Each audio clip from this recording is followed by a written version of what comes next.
This is the beginning.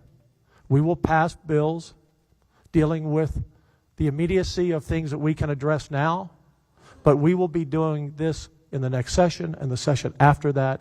We will not quit until we find those 3 lost souls, and we will not quit until you feel like we've done everything that we can do that you've asked us to do. A push for answers after a marathon of a hearing in Kerrville today. Eye-opening revelations from Hill Country officials on the deadly flooding.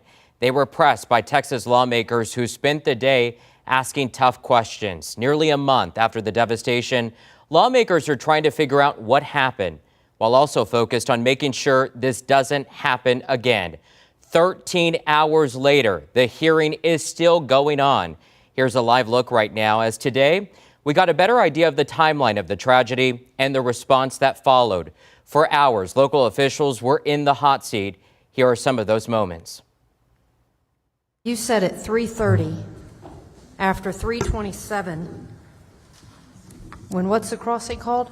Schumacher Crossing. When Schumacher Crossing's not possible, and at 3:30, when there's a call coming in that people are on their roof, you wrote down that's time for all hands on deck.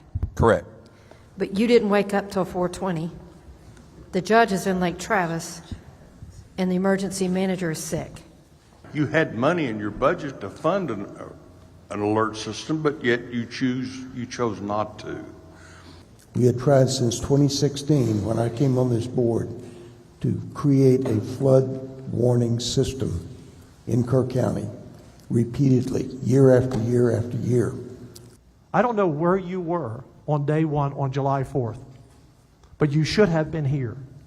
You should have been here directing that response. That's your responsibility. Meantime, residents and heartbroken families also spoke before lawmakers. They shared their stories and thoughts on what needs to be done moving forward. KENS 5's Megan Reyna is in studio with that part of our coverage. And Megan, powerful testimony today. Henry, they're still trying to process what happened back on July 4th. For some, they wanted to speak up to urge lawmakers to invest in an advanced warning system.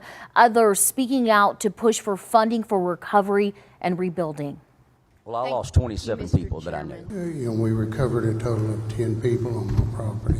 Our warning was screaming down the road. It wasn't easy to recall these moments, but hundreds packed into the Hill Country Youth Center to make sure these state lawmakers understand how critical it is to invest in change along the Guadalupe River. I'm here on behalf of my 11-year-old daughter who passed away and my parents. Alicia Jeffrey Baker drove in from San Antonio. Her family had owned a cabin in Hunt since 2008.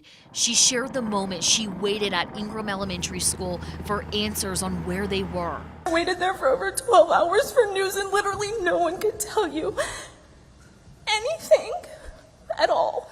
Baker is now urging lawmakers to invest in some sort of detection device in the river that would set off sirens. When we know better, we do better. And so we need to do better for the people in this community, for the people that are suffering. And like I said, we need to give people a chance. Nancy Zadunkwich recalls the moments after her family escaped their cabin in Hunt. So we climbed on top of our cars, and then we climbed into cedar trees, and I had to help my 66-year-old mom.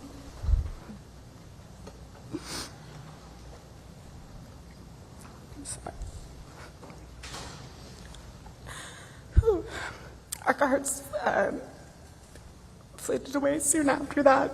She wants to see an improvement in the warning system, along with more assistance beyond FEMA for families who lost everything. Had there been early detection of the rising waters and sirens, we may have been able to leave in time to get to higher ground safely. I heard someone else say that they didn't think that that was necessary or would save lives in Hunt, and they are dead wrong.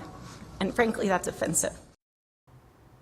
Lawmakers heard so much information today, one senator making sure they knew all of their voices were heard. But tonight, it's not clear if there will be another hearing.